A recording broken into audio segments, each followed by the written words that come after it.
Bonjour à tous, j'espère que vous allez bien. On se retrouve après un petit mois d'absence, on va pas se mentir, pour une nouvelle vidéo. Donc aujourd'hui une vidéo assez particulière quand même. Je vais vous donner 5 conseils que j'ai moi-même appliqués ces derniers mois, enfin ce dernier mois d'ailleurs, pour être plus efficace, améliorer sa productivité et mieux travailler. Donc effectivement, j'ai une petite absence, d'un petit mois, bon pas j'étais en vacances, j'ai pris du temps pour travailler aussi et cetera et j'avais pas spécialement peut vidéo très intéressante et très pertinente à faire. Surtout qu'en général, tout le monde est en vacances et pense pas trop à travailler, mais je me suis dit que là, pour cette fin de mois d'août, ce serait bien de revenir un petit peu. Donc je vais revenir avec, 2-3 petites vidéos là que j'ai en réserve, qui vont arriver ces prochains jours. Donc on va repartir sur une base saine, sur cette chaîne YouTube. Et on est parti donc, je vais vous donner 5 petits conseils. Donc je ne prétends pas avoir la vérité absolue non plus, mais c'est 5 conseils que j'ai appliqués et qui m'ont été plutôt utiles et qui m'ont vraiment bien servi et j'espère que ça pourra vous servir, aussi. Apprendre ou à laisser donc, mais en tout cas, je pense que ça peut, vous être utile. Alors on va commencer avec un premier conseil que j'ai déjà donné sur cette chaîne, c'est pour ça que je commence avec celui-là. On finira par le meilleur à la fin bien évidemment pour que vous restiez, jusqu'au bout. Alors, le premier conseil, c'est de planifier sa journée. Alors je l'ai déjà dit, j'ai déjà fait une vidéo sur cette chaîne d'ailleurs qui est encore disponible, il me semble, sur, l'application Plan, qui est une application et aussi un site internet qui permet de planifier de manière efficace et simple, je trouve, sa journée et donc en particulier, ce qu'il faut commencer par faire, si vous n'avez pas trop l'habitude de planifier votre journée, c'est de commencer par planifier vos temps de travail. Juste parce qu'en fait, il y a rien de plus reposant qu'un moment où on sait qu'on se repose parce qu'on sait qu'on va travailler, on sait quand est-ce qu'on va travailler ou alors on sait qu'on a déjà assez travaillé. Donc ce que vous faites, c'est que avant de dormir à la veille, vous préparez, de 1 à 3 sessions de travail dans la journée. Ça peut être des sessions d'1 heure, 1/2 heure, 1 heure et demie, enfin c'est vous qui voyez en fonction. Moi personnellement, c'est une recommandation personnelle, je travaille par session de 1 heure et demie. Je trouve que c'est un temps qui est vraiment bien adapté. Donc je travaille par session d'1 heure et demie et j'en mets, de 1 à 3 dans la journée.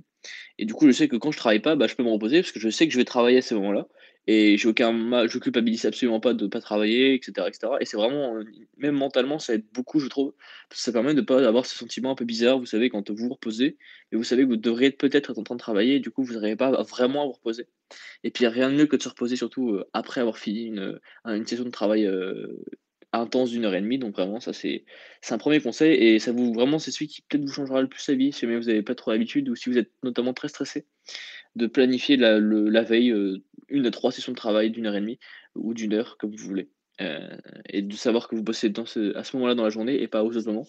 Ça pourra vraiment vous être utile je pense, si jamais, vous avez surtout l'habitude d'être stressé.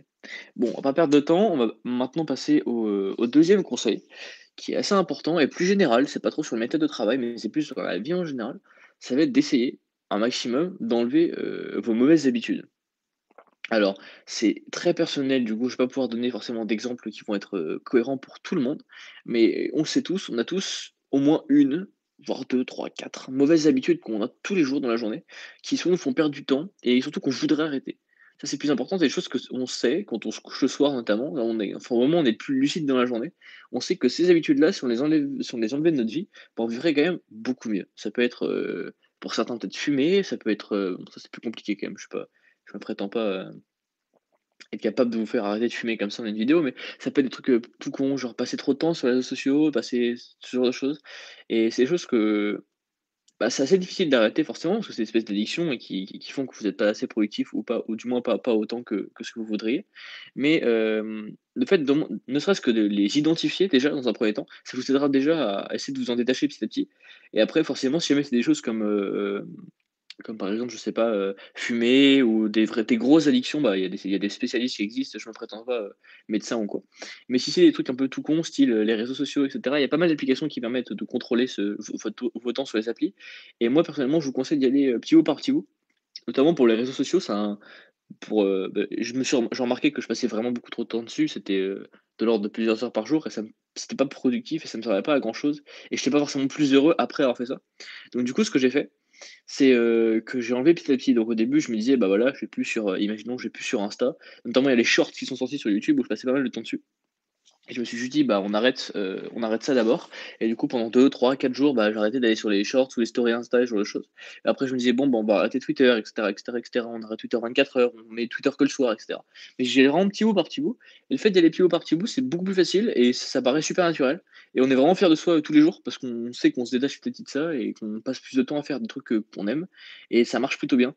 Donc je vous conseille d'essayer au moins, si jamais vous avez l'impression de passer trop de temps dessus. Sinon, bah, pas forcément obligatoire, mais ça peut peut-être vous aider de faire ça petit bout par petit bout, d'enlever, des petits bouts de cette addiction-là, tous les jours et ça vous rendra, bah, déjà plus fier de vous parce que, bah, vous rendrez compte que vous êtes en train de vous détacher de ça et vous serez un peu plus heureux et puis, en espérant que ça puisse aussi vous aider à devenir, plus productif. Alors maintenant, en lien avec cette deuxième astuce, la troisième astuce, ça va être, hem, de créer de nouvelles bonnes habitudes. Alors ça peut être, heu, alors faut savoir un truc, c'est que les habitudes, c'est une des choses les plus fortes et les plus, efficaces quand on veut du coup devenir plus productif, avoir une vie, plus stable et cetera, une meilleure hygiène de vie, ce genre de choses. Les habitudes, c'est vraiment très, très fort parce qu'il vous faut environ que 3 semaines, 21 jours environ, pour prendre une habitude et à partir du moment où vous prenez une habitude, il vous faudra vraiment genre 10 ou 15 fois moins de discipline pour la tenir. Vous aurez juste à, tenir cette habitude-là et ça deviendra plus forcément, plus spécialement difficile. Et donc ça marche aussi. Faut savoir que, imaginons, j'en sais rien, si, imaginons, vous voulez vous remettre à faire du sport, bah, vous pouvez vous dire: «Voilà, tous les jours, je fais un petit peu de sport», ne serait-ce que 5, 10, 15 minutes de sport tous les jours, ça peut être pas grand-chose, ça peut être aller courir vite fait si vous voulez, ça peut être faire quelque chose. Mais si vous faites tous les jours du sport pendant, allez, 10, 15 jours, bah, vous verrez que ça va devenir de plus en plus facile et à la fin, ce sera limite, vous aurez envie de le faire et au contraire, vous n'aurez surtout, pas envie de ne pas le faire. Parce que vous n'avez pas envie d'arrêter votre habitude qui vous aide et qui vous aide au quotidien. Donc vraiment, les habitudes, c'est un peu notre meilleur ami, au quotidien. Donc je vous conseille, si jamais vous savez que vous avez besoin de faire des choses et cetera, de commencer à le faire et de tenir pendant, 2-3 semaines. Là, il reste, pour ceux qui vont à l'EPFL, il reste peut-être, je sais pas, 3, 4 semaines avant la rentrée. Désolé d'ailleurs, d'avoir dit ça et de le rappeler, mais il reste peut-être 3, 4 semaines avant la rentrée et c'est peut-être aussi le bon moment, je pense, pour nous tous de prendre les bonnes habitudes qu'on veut prendre. Comme ça, quand on y arrive, on n'a plus à penser à ça et c'est automatique et ça peut nous aider à mieux tenir le coup, à être, un peu plus efficace. Donc essayez de prendre des bonnes habitudes comme ça, pas forcément énormes, hein, mais ça peut être des choses qui prennent 10, 15 minutes par jour. Lire un petit peu tous les jours, ce genre de choses, si vous avez envie de faire ça, mais prenez une ou 2 bonnes habitudes et ça pourra peut-être, vous aider à être plus productif, voilà et ça peut aussi être des habitudes directement en rapport avec votre travail. Si c'est, je sais pas, faire, des exercices un peu quelques exercices de maths tous les jours, bah, vous pouvez prendre cette habitude-là et si vous le faites vraiment tous les jours, bah, ça vous aidera, sans aucun doute, je pense. Donc ça, c'était, pour le troisième conseil qui était du coup de prendre, des bonnes habitudes. Alors maintenant, quatrième conseil qui est super important pour tout dans la vie. Pour le coup, c'est vraiment un des conseils les plus général et qui marche très, très bien. C'est, faire un feedback de sa journée le soir avant d'aller se coucher. En gros, ça prend vraiment 2 minutes ou voire 3. C'est quand vous êtes dans votre lit avant de vous endormir, vous prenez juste 2, 3 minutes et vous réfléchissez à tout ce qui a été bien et tout ce qui n'a pas été bien dans votre journée et surtout à comment est-ce que vous pourriez faire pour éviter, imaginons si vous avez procrastiné de fou aujourd'hui, essayez de trouver pourquoi est-ce que vous avez procrastiné et surtout comment est-ce que vous pouvez faire pour ne plus procrastiner les fois d'après. Et alors ça, c'est très con, mais ça vous aidera énormément si vous le faites tous les jours, au moins ne serait-ce de savoir ce qui vous fait procrastiner. Imaginons, je sais pas, si vous vous rendez compte que le matin, si vous allumez votre téléphone avant de vous lever et que vous commencez à aller sur les réseaux sociaux, vous perdez 1 ou 2 heures et ça vous met trop mal dans votre journée. Et bah, si jamais vous vous en rendez compte le soir avant d'aller dormir et que vous vous dites: «OK, j'ai fait ça, bah, demain il faut que je fasse ça mieux, faut pas que je le fasse» et bah, ne serait-ce que de le savoir et bah, ça va beaucoup vous aider et si vous faites ça tous les soirs pour plein de domaines différents, ça peut être, je sais pas, si vous avez raté quelque chose, en mode: «J'ai pas réussi à bien bosser, pourquoi est-ce que j'ai pas réussi à bien bosser?» Enfin, vous posez des questions et faire un petit feedback de votre journée tous les soirs, ça peut vraiment vous être utile et ça peut vraiment vous aider à passer un cap au-dessus dans beaucoup de choses que vous faites, dans la vie et voilà, ça peut être aussi au niveau du relationnel, si vous êtes embrouillé avec quelqu'un, essayez de savoir pourquoi est-ce que je me suis embrouillé avec cette personne, comment est-ce que j'aurais pu réagir pour que ça n'arrive pas, et cetera. Et en fait, ça peut vous permettre juste de vous faire des auto-feedbacks tous les jours et de vous améliorer tous les jours. Et si vous faites ça un petit peu tous les jours, bah, ça devient monumental à la fin d'un mois ou d'une année et vous devenez vraiment une meilleure personne. Et c'est un peu le but de nous tous, je pense. Et enfin, le dernier conseil, et qui est pour moi le conseil le plus puissant pour la procrastination ou pour plein de choses, c'est en fait de se donner 3 choses à faire. C'est la règle des 3. C'est se donner 3 choses à faire le lendemain. Pas une, pas 2, pas 3. 3 choses pourquoi? Parce que si vous en avez qu'une, vous allez la procrastiner forcément. Si vous en avez 2, vous allez mettre je sais pas combien de temps à choisir entre les 2. Alors que si vous en avez 3, c'est le chiffre qui a été, il y a une étude sur ça, qui a été faite, j'essaierai de la retrouver, je vous mettrai le lien dans la description. Si le lien y est pas, c'est que j'ai pas réussi à la retrouver. Mais, j'avais lu un truc là-dessus Et j'avais vu beaucoup de vidéos là-dessus, de personnes qui en parlaient, le fait que de mettre 3 choses à faire pour la journée du lendemain, bah, c'est extrêmement efficace et effectivement ça marche. Alors c'est pas forcément 3 choses à faire en rapport avec vos études, c'est juste 3 choses à faire que vous savez que si vous les faites, c'est les 3 choses où vous savez que si vous faites ces 3 choses-là, votre journée elle sera réussie. Et c'est vraiment ça quand vous vous couchez, pareil le soir, la veille, essayez de vous dire: «Voilà, quelles sont les 3 choses où je sais que si je les fais demain, je serai vraiment content de ma journée et je serai vraiment content de moi». Et si vous vous donnez du coup ces 3 choses-là et que tous les jours vous vous efforcez d'en faire 3 et des fois ça vous arrivera d'en faire que 2 parce que vous avez eu une mauvaise journée et cetera. Mais si vous en faites toujours quasiment 3 tous les jours, bah, je peux vous assurer qu'au bout de ne serait-ce qu'une semaine, vous allez voir la différence. Parce que vous allez commencer à être fier de vous et ça, c'est super important. Et ça peut vraiment vous aider à être plus productif aussi. Donc si vous avez des choses à faire, que vous procrastinez, vous dites: «Voilà, demain si je fais ces 3 choses-là je serai content de moi». Bon, au début, vous allez peut-être pas être très réaliste avec vous-même, des choses qui vous allez mettre des choses qui prennent trop de temps, qui sont trop difficiles et cetera. Mais au fur et à mesure, vous allez réussir à bien doser pour choisir 3 choses judicieuses. Et si vous avez cette petite liste de 3 choses, pas plus, hein, ça on en met 4, 5 et cetera, juste 3 choses et que vous les faites tous les jours, vous vous efforcez à faire ces 3 choses-là tous les jours. Bon, elles sont différentes, hein, bien évidemment, vous mettez pas les mêmes objectifs d'une journée à l'autre, sinon ça a pas vraiment d'intérêt.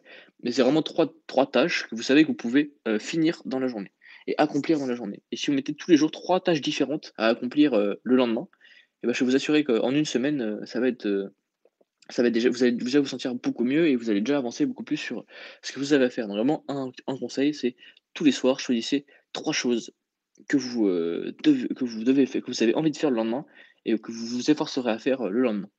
Donc 3 tâches différentes tous les jours, que vous vous efforcez à faire, le lendemain et je peux vous assurer que ça vous aidera énormément et que c'est sûrement le conseil qui vous aidera le plus dans cette liste. C'est à peu près tout pour moi. Donc, d'ailleurs, si vous avez, vous, des conseils qui vous permettent, de devenir plus productif et que vous aimeriez partager avec d'autres gens, n'hésitez surtout pas à les mettre dans les commentaires. Pour le coup, ça peut vraiment être intéressant, d'avoir des gens qui vous partagez, de se partager un peu nos meilleures idées, nos meilleurs tricks pour devenir plus productif. Je pense que ça pourrait aider beaucoup de monde. Donc, n'hésitez surtout pas à partager ça dans les commentaires ou à me poser des questions si vous avez des questions par rapport à ça et cetera. Je mettrai peut-être quelques liens dans la description pour approfondir, certaines choses que j'ai évoquées ici.